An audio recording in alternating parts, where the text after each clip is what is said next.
Sending people back, mandatory, even by force, is legal. And the state does it all the time. So there's nothing new we're demanding here. We only demand the law to be executed. But what you say, and I'm quoting you now, you say, quote, "We are more or less neutral." The message is exactly that.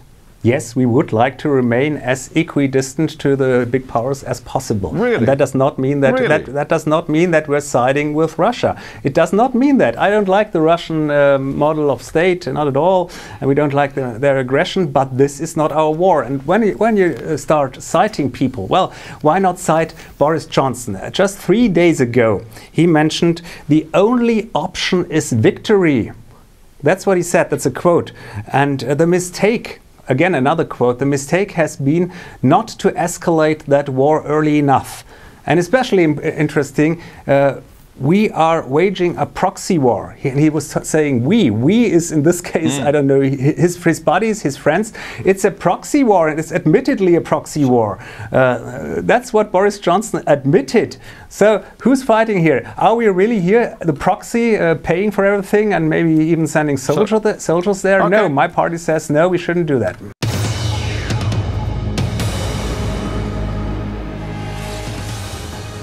Welcome to Hard Talk. I'm Stephen Sackur. Germany, Europe's most powerful economic and political engine, is misfiring badly. The collapse of Chancellor Scholz's ruling coalition after 3 torrid years of infighting at home and caution abroad means Germans will go to the polls in February. Opportunity beckons for Scholz's political opponents, not least in the far-right Alternative for Deutschland party.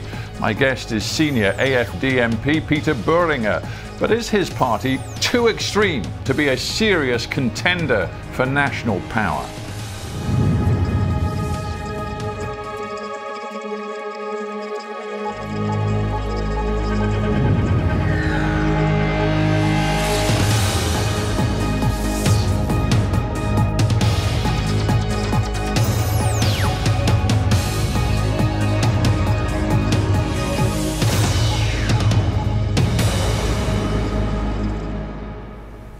Peter Boehringer in Berlin, welcome to Hard Talk.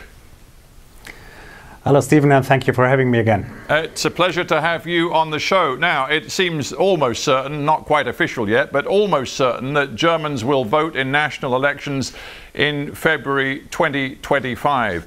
That poses a challenge for your AfD party. How ambitious are you? What are your expectations for your performance in this national election?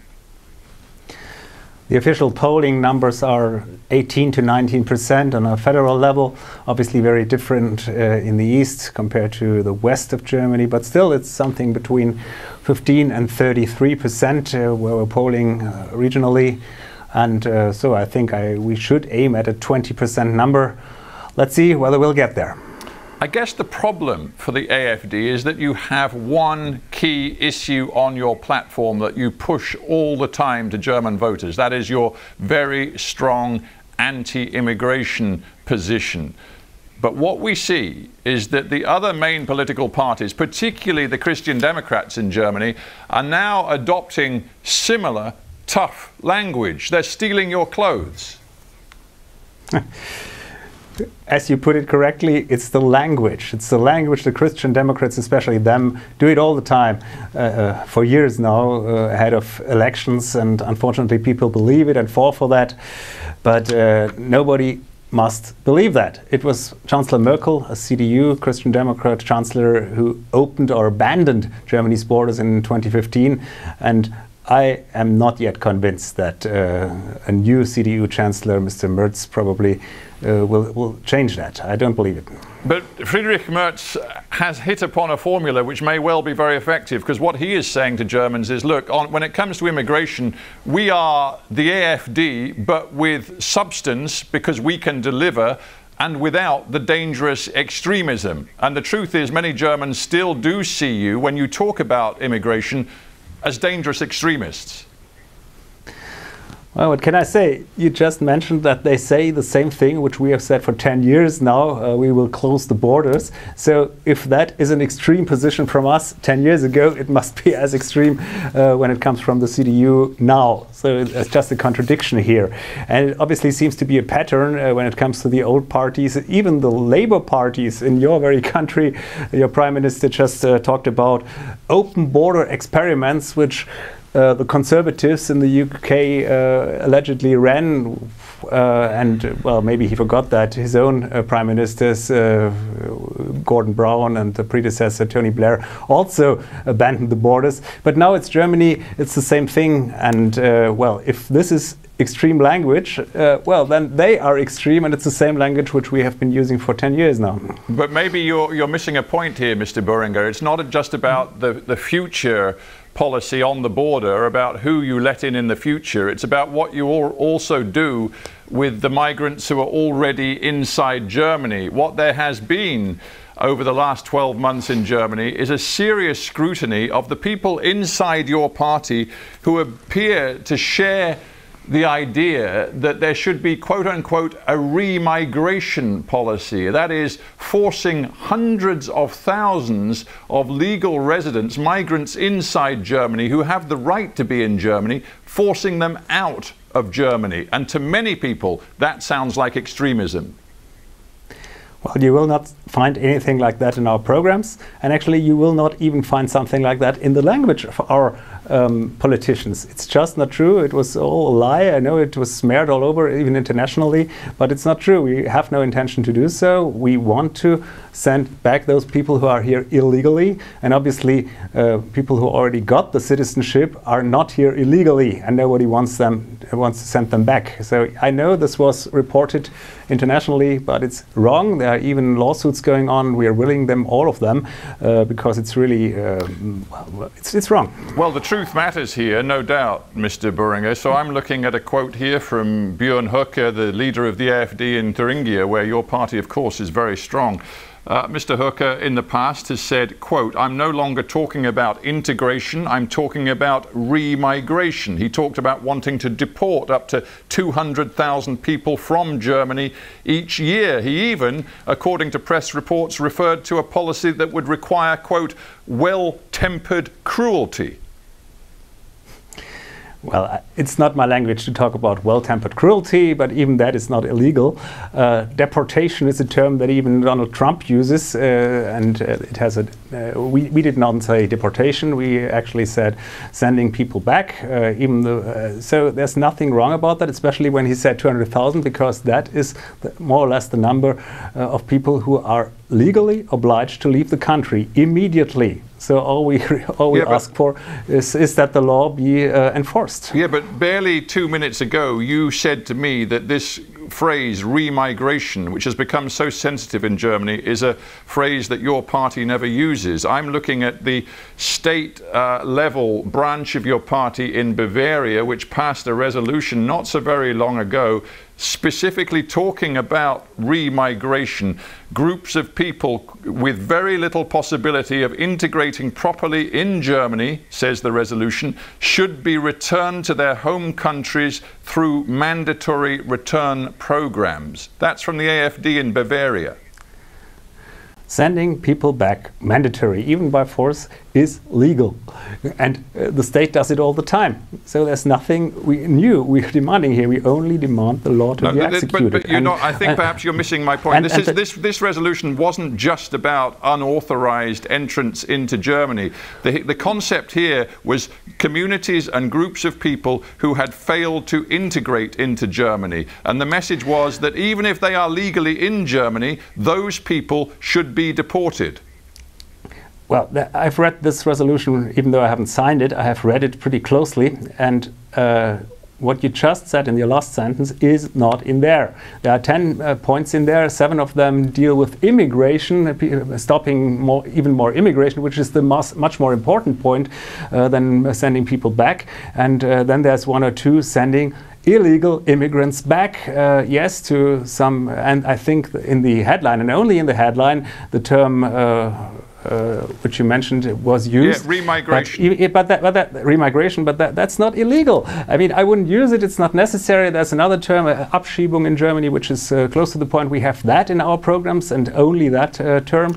Well, this is about words. When you read the 10 points carefully, nothing illegal is in there, and nothing cruel is in there. Actually, there's nothing new. It's really just a headline. Just a final point on this, because we know this is very sensitive in Germany, and we know that hundreds of thousands of Germans took to the streets to protest about what they saw as the AfD peddling a remigration based policy. On a lie. Based on a lie, Stephen. It was all a lie, well, and you're right, they went to the streets. That's what you say. So be clear with me. There was this meeting in November of 2023 when senior figures inside your party went to Potsdam and met with the Austrian far-right extremist Martin Sellner, who undoubtedly believes in what he calls a quote-unquote master plan for remigration. So are you telling me today that those people inside your party who had talks with Sellner, who clearly discussed a mass deportation based on remigration, they were wrong? Well, this is part of the lie, which I'm explaining now for the 4th time, and it's really annoying that this lie is being spread all over the world for 1 year now, even though there is no lie. There is no lie about this meeting taking place. Let me finish that sentence, please. That meeting was called in by a CDU Christian Democrat official.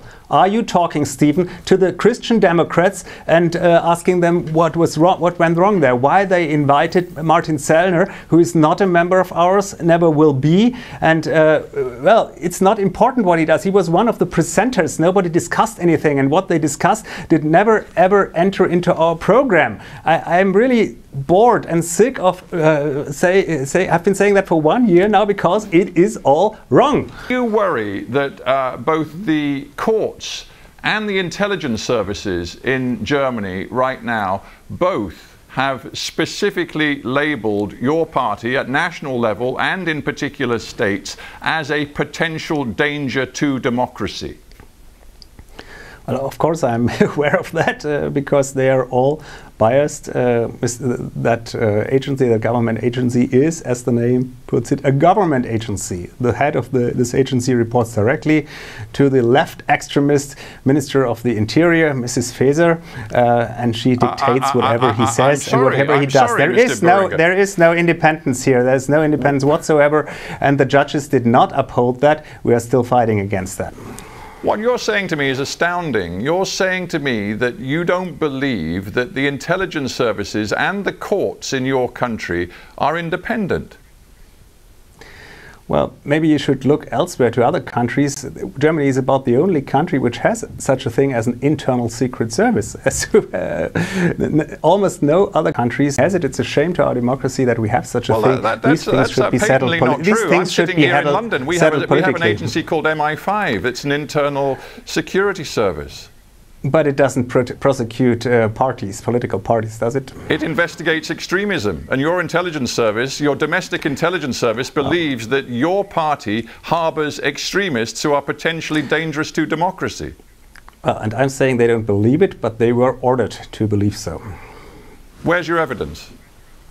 Well, the predecessor of the head of that agency was fired by Mrs. Merkel for not prosecuting us. That was the reason, and there you have it. After him, as a successor, somebody was there who followed the orders. And yet you seem to have great admiration for Vladimir Putin and for the Russian government. Obviously, we are not friends of Putin. I personally come from a very anti-Soviet parent house, and to this very day today I'm against socialism in any form. My party hates the Soviet Union, but well, some things have changed a little bit in the 1990s, so we shouldn't compare Putin one by one with the Soviet Union. That's just wrong. I know it's a story that is well common at the BBC, but it's not true. Well, let's examine this idea that some in Germany have, that you are cozying up to Putin. I mean, the fact is that there is a war in Ukraine right now, which began with Russia's all-out invasion. They already occupied some of Ukraine, but after February 2022, they occupied much more of Ukraine. You, in your party insist that all German financial and military assistance to Ukraine to fight back against Putin's invasion should be halted.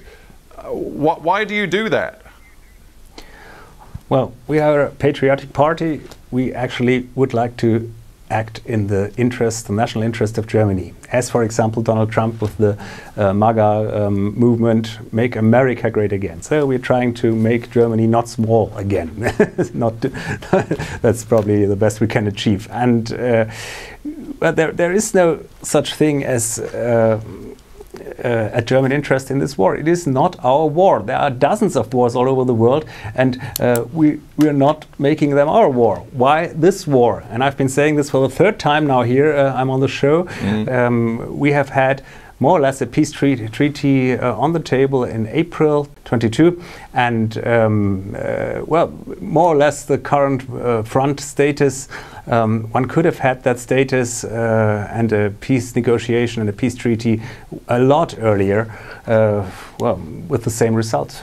You're suggesting, Mr. Boehringer, you're suggesting nothing has changed in the last couple of years. I would put it to you that many in Europe believe a great deal has changed. Not least, they now see that Russia is basically launching a hybrid war inside Europe that has a material impact upon Germany and all your fellow member states of NATO and the European Union. We can point in recent months to exploding air freight cargo, undersea cables cut in the Baltic. According to German and US intelligence, a plot to assassinate the chief executive of Rheinmetall, a manufacturer of armaments that go to Ukraine. All of these are different ways in which, according to the intelligence services of a whole number of European countries, Russia is now mounting a hybrid war on your continent. Do you not care about that? I'm not here to defend Russia and the war and the invasion into Ukraine. I never did that. Our party doesn't do it. My party doesn't do it. But when we talk about, well, damage to Germany, yes, there has been a damage which is a lot bigger than everything which you've just mentioned, and that was the destruction of the Nord Stream 2 pipeline. And I'm almost 100% certain that it's not Russia that did that. More or less the opposite. The official version even is it's been Ukraine damaging that pipeline. So why should we help Ukraine? And the story, the history of that war goes back, I believe, until 1991, when that country was founded with difficult borders, to put it that way. And then we have had the 2008 and 2014 topplings of elected presidents. This is a very long story. I'm not saying one side has the full blame, but it's a very difficult situation, and it's not Russia alone. I'll be honest with you, Mr. Boehringer. And it's not our war. It's not our war. That's the only thing we're saying. I'm not entirely sure what you are saying to the German people. With an election looming in February, I'm not entirely sure what your message is. And let me explain what I mean by that. Here are the words of the chief of the German Foreign Intelligence Service, Bruno Kahl, last week saying, quote, "Whether we like it or not, we are in direct confrontation with Russia. The extensive use of hybrid measures by Moscow increases risks. NATO will eventually have to consider invoking Article 5, the Mutual Defence Clause." That's what he says. What you say, and I'm quoting you now, you say, quote, "We are more or less neutral." The message is exactly that. Yes, we would like to remain as equidistant to the big powers as possible. Really? And that does not mean that that does not mean that we're siding with Russia. It does not mean that. I don't like the Russian model of state, not at all, and we don't like their aggression. But this is not our war. And when you start citing people, well, why not cite Boris Johnson? Just 3 days ago, he mentioned the only option is victory. That's what he said. That's a quote. And the mistake. Again, another quote, "The mistake has been not to escalate that war early enough." And especially interesting, we are waging a proxy war. He was saying we is in this case, I don't know, his buddies, his friends. It's a proxy war, and it's admittedly a proxy war. That's what Boris Johnson admitted. So who's fighting here? Are we really here, the proxy, paying for everything and maybe even sending soldiers there? Okay. No, my party says no, we shouldn't do that. So you are selling to the German people, with an election looming, this notion of neutrality in the face of the threats that your own intelligence and military services point out coming from Moscow. Fair enough. That's a choice you've made. This is not an all-out neutrality. I was just talking about that very war. Mr. Boehringer, it's a choice you've made. And as we end, I want to build on that idea. I'm not talking about leaving NATO. I didn't say we're going to leave NATO. That's not part of our program. I never said you did. I'm just exploring your idea of neutrality. Because one policy position you do have when it comes to Europe is you'd like in the long term to leave the European Union. In the short term, you'd like to get out the Eurozone and restore the Deutschmark, and in the long run you say Germany needs to make Dexit to get out of the European Union. Do you think when it comes to that position you are taking the German people with you? Well, we are not plainly saying we're going to leave the EU and just become a nation state on its own, in its own right. We are proposing founding a new European entity, but unfortunately the European Union as it is today is not, it's not possible to reform it. And we've been knowing that for years now. It's becoming clearer every year, so we cannot go on with this very EU. It has to be another entity which provides open borders for European citizens between countries and open trade. And that's the European Economic Union up until 1990. That's more or less our role model. We would like to go back to that. There's nothing extreme about that. Yeah, you see, again, it's interesting me as we finish this interview, I'm mindful you've alluded a couple of times to Donald Trump. Donald Trump won the presidential election in the US because it seems most Americans believe that he was better for their pocketbook than the alternative, Kamala Harris. But here's what one leading economist has said of your ideas about leaving the Eurozone and disentangling yourselves from the bureaucracy of Brussels. Carsten Brzezinski says, the mother of all financial crises would result. Disentangling the monetary, economic and financial integration of 25 years would be an economic disaster. Do you believe the German people want you to go down that path? Well, as I've just said, we're not planning to do that. Especially the economic union is not a mistake. We would like to keep that. So nothing wrong about that. Falling tariffs or abandoning the tariffs, very easy thing to do. That's the opposite of what Donald Trump is planning to do. And then the other day there was an examination what parties the famous economics that are always quoted all over the media adhere to. And 90% of them are leftists, left-wing socialists, well, this is probably one of them. And they're all supra-nationalists. So, well, what can I say? It's an opinion. It's an alleged majority opinion. And yes, the free trade thing is correct. We see it the same way. But you don't need the European Union to achieve all that. Peter Boehringer, we're sadly out of time, but I do thank you very much for joining me on Hard Talk. Thank you. Thank you, Stephen, and goodbye.